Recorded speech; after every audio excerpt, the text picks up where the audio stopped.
विश्वास की जंग जारी थी और दोनों के मंसूबे साफ नहीं थे। तो वहीं दूसरी ओर वीर सिंह अभी भी उस अंगूठी के बारे में सोच रहा था जो गहनों के बक्से में नहीं थी। वीर सिंह फिलहाल उन सभी बक्सों को तिजोरी में रखकर सीधे माही के कमरे के बाहर जाकर खड़ा हो गया। उस समय माही के कमरे का दरवाजा खुला हुआ था। जैसे ही वीर ने अंदर की ओर देखा तो पाया कि अर्पणा और माही बैठे बैठे बातें कर रहे हैं। उन दोनों को साथ में बैठा देख वो खुद से बोला, अरे यहाँ तो अर्पणा भी है। माही से इस बारे में अलग से बात करनी होगी। अगर अर्पणा के सामने उससे पूछूंगा तो मामला थोड़ा अजीब हो जाएगा, इसलिए मुझे इंतजार करना चाहिए। मुझे समझ ही नहीं आ रहा कि वो अंगूठी आखिर कहाँ जा सकती है। अब जो भी हो, इसका जवाब तो शायद माही ही दे पाए। ये सोचकर वीर सिंह अपने मन में एक चिंता लिए वहां से चला गया। दूसरी ओर चेतन अपने कमरे में बैठा थोड़ा बेचैन सा था। वो अपने हाथ में किसी किताब को लिए उसमें कुछ पढ़ने की कोशिश कर रहा था, लेकिन उसका दिमाग फिलहाल कहीं और था। उसने अचानक किताब को बंद कर दिया और उसे साइड में रखते हुए बड़बड़ाया, पता नहीं आगे मुझे क्या करना चाहिए। देखा जाए तो करने को तो काफी कुछ है, लेकिन शुरुआत कहां से करूं समझ नहीं आ रहा। वो अपने हाथ को सिरहाना बनाते हुए दीवार से टिकाकर बैठ गया और मन ही मन बोला, मुझे तो फिलहाल चित्रा से किए वादे की परवाह है, लेकिन उसके लिए भी तो कोई सुराग नहीं है मेरे पास। चित्रा को उसके दर्द से बाहर लाने के लिए, लेकिन जो भी हो मैं उसे और दर्द में नहीं देख सकता। हालात जो भी हो, लेकिन मैं चित्रा की उम्मीदों को नहीं तोड़ सकता। उसकी आंखों में एक अजीब सा इंतजार है जो मुझसे जुड़ा हुआ है। ये सब सोचते हुए दुविधा में उलझा चेतन बेचैनी से उठ खड़ा हुआ और कमरे में टहलते हुए बोला, लेकिन कैसे होगा ये सब, क्योंकि ना तो मैं चित्रा की मुक्ति का मार्ग तलाश पा रहा हूँ और ना ही उस शापित आत्मा को चित्रा से अलग करने का तरीका। और अगर उस शापित आत्मा ने चित्रा का शरीर छोड़ा ही नहीं तो मैं चाहकर भी चित्रा के मोक्ष का रास्ता नहीं तलाश पाऊंगा। चित्रा को मुझ पर बहुत ज्यादा भरोसा है। अगर मैंने जल्दी ही कुछ ना किया तो कहीं उसका यह भरोसा टूट ना जाए। मुझे कुछ ना कुछ तो करना ही होगा। ये सोचते हुए वो तुरंत अपने कमरे के दरवाजे तक गया और अपने आप से बोला, शायद मुझे तुरंत जाकर कालदूत से बात करनी चाहिए। लेकिन फिर वो एक पल के लिए रुककर खुद से बोला, पर कालदूत तो पहले इस बारे में मदद करने से मना कर चुका है, तो फिर उसके पास जाने का क्या फायदा। कुछ देर कमरे में टहलकर वो दोबारा पलंग पर लेट गया और अपनी आंखें बंद कर सोचने लगा।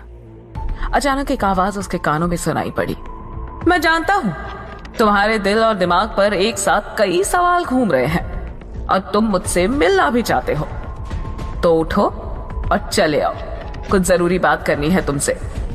अचानक चेतन अपनी आंखें खोलते हुए बोला, कालदूत? ये कहते हुए चेतन उठ खड़ा हुआ और चौंकते हुए बोला, ये कैसे हो सकता है? कालदूत तो कभी इस तरह से मुझे नहीं बुला था और ऐसा तो आज तक कभी हुआ भी नहीं। तो क्या मैंने किसी और की आवाज सुनी? क्या ये आवाज किसी और की थी? ये सोचते हुए चेतन अचानक अपने कमरे से बाहर निकल ही रहा था कि अचानक चेतन को कमरे में लगे आईने में एक रास्ता नजर आने लगा। वो घबरा कर अपने सिर को हिलाते हुए बोला, ये मेरे साथ क्या हो रहा है? समझ नहीं आ रहा। घबराया चेतन आईने की ओर मुड़ा तो उसने देखा सब कुछ सामान्य था। ये देख चेतन बोला, लगता है मुझे जाकर देखना ही पड़ेगा कि आखिर इस रास्ते पर क्या है। चलो जो भी होगा देखा जाएगा। ये सोचकर चेतन अपने ख्याल में आने वाले उस रास्ते पर चलने लगा। जैसे जैसे वो आगे बढ़ता जाता उसे खुद ब खुद आगे का रास्ता नजर आने लगता।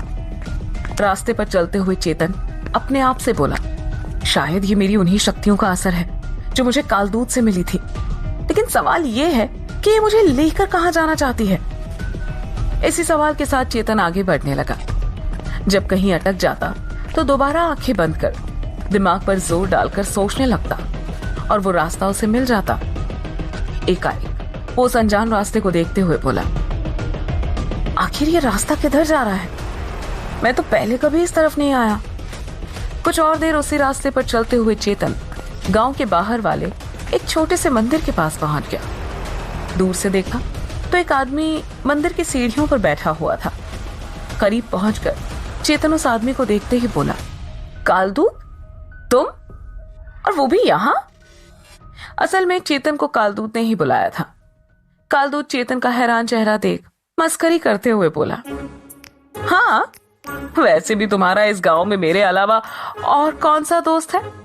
वैसे भी मैं बोर हो रहा था तो सोचा तुम्हें बुला लूं, कुछ बातचीत हो जाएगी। ऐसे कैसा लगा आज का ये गेम खेल के? कालदूत की ये बात सुन चेतन थोड़ा चिढ़ते हुए बोला कि क्या मजाक है कालदूत, मैं तो घबरा ही गया था। तुम मुझे हमेशा की तरह भी तो मिलने आ सकते थे, फिर इस तरह से मुझे बुलाने का क्या मतलब? ये सुनते ही कालदूत अपनी जगह से उठते हुए बोला, ये सवाल तुमने बिल्कुल ठीक किया कि इस तरह से तुम्हें बुलाने का क्या मतलब। असल में आज मैंने कुछ चेक करने के लिए तुम्हें यहां बुलाया है, और असल में मैं उन शक्तियों का टेस्ट कर रहा था जो तुम्हारे अंदर आ चुकी है, और क्योंकि अब वो समय धीरे धीरे करीब आ चुका है जब तुम्हें इनका प्रयोग करना ही होगा, तो मैंने सोचा क्यों ना आज से ही काम शुरू किया जाए। चेतन कालदूत की ओर हैरानी से देखते हुए बोला, मतलब कहना क्या चाहते हो, साफ साफ कहो। तब कालदूत एक लंबी गहरी सांस लेते हुए बोला, अगर मैं सही हूं तो तुम अभी थोड़ी देर पहले चित्रा के बारे में ही सोच रहे थे ना? ये सुन चेतन के चेहरे पर एक हैरानी भरा भाव उभर आया, जिसे देखते हुए कालदूत ने फौरन कहा, दरअसल चेतन, मैं तुम्हें आज एक ऐसी कहानी के बारे में बताने वाला हूं जिसे तुम्हें जानना जरूरी है। और हाँ, इसके लिए हमें एक बार फिर छोटी सी ही सही लेकिन एक समय यात्रा करनी होगी। चेतन कालदूत की बात सुन बोला, हाँ तो अगर जरूरी है तो करते हैं ना कालदूत, रुकना ही क्यों है? बजाओ चुटकी और रोक दो समय को, फिर जहां चलना है चलते हैं। कालदूत चेतन की बात सुन कुछ पल शांत खड़ा रहकर दूसरी ओर देखते हुए बोला, नहीं, हर बार समय रोकना ठीक नहीं है दोस्त, इसलिए इस बार तुम्हें मेरे साथ कुछ दिनों की यात्रा पर चलना होगा। लेकिन बंधु महोदय तो विवाह बंधन में बंधने जा रहे हैं, तो थोड़ी दिक्कत हो जाएगी। हो सके तो जाओ और माही से इजाजत ले लो, और जब तैयार हो जाओ तो याद कर लेना मुझे। ये कहकर अचानक ही कालदूत वहां से गायब हो गया। चेतन भी सारी बातें सुन घर की ओर मुड़ते हुए बोला, ठीक है दोस्त, अब तो तय करना ही होगा कि पहले शादी करूं या इतिहास की इस यात्रा पर तुम्हारे साथ निकल जाऊं। थोड़ी देर में चेतन घर पहुंच गया, और चेतन माही के कमरे की ओर जाते हुए मन ही मन सोचने लगा, पता नहीं कैसे मनाऊंगा इस बार माही को, जबकि वो इस बार इतना खुश है। ये सोचते हुए चेतन ने माही के कमरे का दरवाजा खटखटा दिया, और अंदर से आवाज आई, खुला है, आ जाओ। माही को पता नहीं था कि कौन है, वो तो खिड़की के पास खड़े होकर अपने बाल बना रही थी। चेतन दबे पांव कमरे में चला आया और आकर उसे पीछे से थाम लिया। माही भी उस पर प्यार भरा गुस्सा दिखाते हुए बोली, छोड़ो चेतन, दरवाजा खुला है, कोई आ जाएगा। ये कहते हुए उसने खुद को चेतन से छुड़ा लिया और भागकर दरवाजे को हल्का सा लगा दिया, पर कुंडी खुली रही। चेतन भी उसकी ओर भागा, और दोनों कमरे में ही एक दूसरे के साथ हंसी ठिठोली कर रहे थे। चेतन पल की एक ओर तो माही दूसरी ओर थी। उसने अपने फैले बालों का जूड़ा बांधा और हंसते हुए बोली, तुम मुझे कभी नहीं पकड़ पाओगे चेतन। अरे गांव में खो खो खेलते हुए आज तक कोई हमें पकड़ नहीं पाया। और ये कहते हुए माही पूरे कमरे में लुका छुपी कर चेतन को परेशान कर रही थी कि तभी चेतन भी मस्ती के मूड में बोला, देखते हैं। और ये कहते ही एकाएक चेतन ने बेड से छलांग लगाते हुए माही को अपनी बाहों की गिरफ्त में ले लिया और धीरे से उसके कान में बोला, देखा, पकड़ लिया ना। लेकिन माही कुछ कहती इससे पहले ही चेतन ने माही को कसते हुए बोला, अच्छा सुनो ना, क्या मुझे 2-4 दिन की छुट्टी मिल सकती है? मुझे कहीं जाना है, थोड़ा काम है। ये सुनते ही माही फिर से चेतन को धकेलते हुए उसकी गिरफ्त से बच निकली और बोली, ना, बिल्कुल भी नहीं, अब तो तुम फंस चुके हो चेतन, अब तुम कहीं नहीं जा सकते। अब जहां जाना होगा सब शादी के बाद, वो भी हमारे साथ। इसी बात को सुन चल रही मस्ती के बीच चेतन बोला, नहीं माही, हमें सच में किसी जरूरी काम से जाना है। पर माही ने कोई जवाब नहीं दिया। वो इस बात पर बीच में ही चिढ़कर बोला, प्लीज ट्राई टू अंडरस्टैंड, हमें जाने दो। चेतन ये कहते हुए अपनी बात पूरी करता, उससे पहले ही एकाएक चांदनी ने पहले तो कमरे में नॉक किया और फिर सीधे कमरे में चले आई और चहकते हुए बोली, आई एम सॉरी, शायद मैं गलत टाइम पर आ गई। ये बोलते हुए वो बाहर निकल ही रही थी कि अचानक चेतन और माही दोनों एक साथ बोले, अरे नहीं, आओ अंदर आ जाओ। ये सुन चांदनी माही के पास आई और बोली, माही, हम काफी टाइम से घर से बाहर नहीं गए, अगर तुम फ्री हो तो चलो ना, मेरे पास एक प्लान है, थोड़ा मूड फ्रेश हो जाएगा। माही चेतन की ओर देखकर बहाना बनाते हुए बोली, लेकिन हम कैसे, मतलब ऐसे अचानक। माही कुछ कह पाती उससे पहले ही चांदनी ने माही का हाथ पकड़ा और उसे खींचते हुए कमरे से बाहर ले आई। तभी माही बोली, अच्छा ठीक है, चलते हैं, लेकिन क्यों ना हम अर्पणा भाभी को भी साथ ले ले, वो बेचारी यूं ही घर में बैठे बैठे बोर हो जाएगी।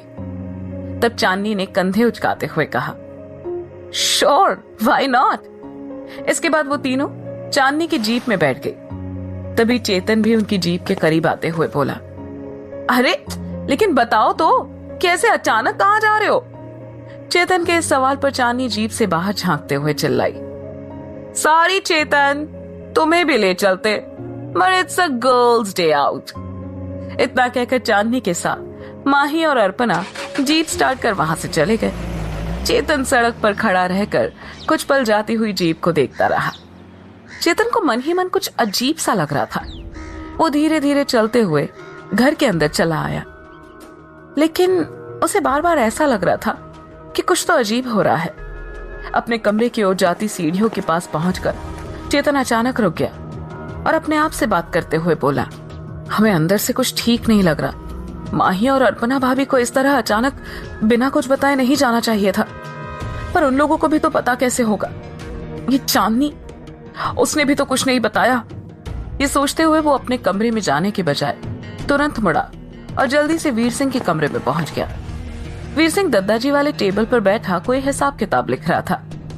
तभी चेतन हड़बड़ाते हुए बोला, यार वीर, माही, चांदनी और अर्पणा भाभी पता नहीं कहाँ गई है उस चांदनी के साथ, वो भी बिना बताए। मुझे पता नहीं क्यों कुछ ठीक नहीं लग रहा। इस पर वीर सिंह ने कहा, अरे तुम परेशान क्यों हो रहे हो, कुछ काम से ही गई होगी, लौट आएगी। और माही तो गांव की हर जगह को जानती है, कुछ दिक्कत हुई तो तुम्हारे होने वाली बीवी और हमारी धाकड़ छोरी माही सब संभाल लेगी, तुम बेवजह परेशान मत हो, जाओ थोड़ा आराम कर लो। ये सुन चेतन अपने कमरे में लौट आया और पैर में पहने स्लीपर्स को लापरवाही से उतारकर बेड पर लेट गया। वो छत की ओर देखते हुए सोचने लगा, बस अब जल्दी से माही लौट आए तो मैं उससे जाने की इजाजत मांग लूं। पता नहीं काल दूध पी किस इतिहास की बात कर रहा था और न जाने वहां क्या नया जानने को मिले। ये कहते हुए वो करवट पलटकर पेट के बल लेट गया और आंखें बंद कर सोने की कोशिश करने लगा। वैसे तो चेतन को जल्दी नींद नहीं आती, लेकिन जैसे ही चेतन की आंख लगी वो एक स्वप्न रूपी ख्याल में चला गया, जहां उसने देखा कि हल्के अंधेरे में वो एक बड़ी और खाली सड़क के किनारे खड़ा हुआ है, जहां दूर दूर तक कोई नहीं है। वो यहां वहां देखने की कोशिश करता है। तभी उसे एक आवाज सुनाई पड़ी, बचाओ, हमें कोई तो बचाओ। आवाज सुनकर ऐसा लग रहा था मानो कोई पानी में डूब रहा है। आवाज चेतन के कानों में जैसे ही आवाज पहुंची, उधर बिस्तर पर लेटा चेतन अपनी बंद आंखों से इस दृश्य को देख बेचैनी से हिलडुल रहा था। एक बार फिर अपने ख्याल में चेतन को वो आवाज सुनाई पड़ी। तब चेतन ने अपने आप को उस आवाज के पीछे भागते हुए देखा, लेकिन वो भागकर भी कहीं नहीं पहुंच पाया। अचानक उसकी आंखें खुल गई। वो घबराकर उठ बैठा और अपने माथे पे आ चुके पसीने को पोंछते हुए बोला, हमें बार बार ऐसा क्यों लग रहा है कि कुछ बुरा होने वाला है? कहीं हमारी माही या अर्पणा भाभी किसी तरह के खतरे में तो नहीं? ये सोचते हुए चेतन उठकर अपने कमरे से बाहर की ओर भागा। जहां एक तरफ चेतन अपने इस ख्याल से बुरी तरह घबराया हुआ था, तो वहीं दूसरी ओर अजरनाथ खंडहर में अपने सिद्धि स्थल पर बैठा हुआ अपने सामने जल रही अग्नि कुंड की लपटों को देख मुस्कुराते हुए जोर से चिल्लाया, हो गया एक नया खेल शुरू। अब देख मेरा अगला वार क्या करता है चेतन? इतना कहते ही उसकी मुस्कान एक शैतानी हंसी में बदल गई और उस खंडहर नुमा हवेली में गूंजने लगी। आखिर अजरनाथ किस खेल की बात कर रहा था? क्या चेतन के इस विजन के पीछे अजरनाथ की कोई चाल है? जानने के लिए सुनते रहें खूनी वधू, सिर्फ और सिर्फ पॉकेट एफएम ऐप पर।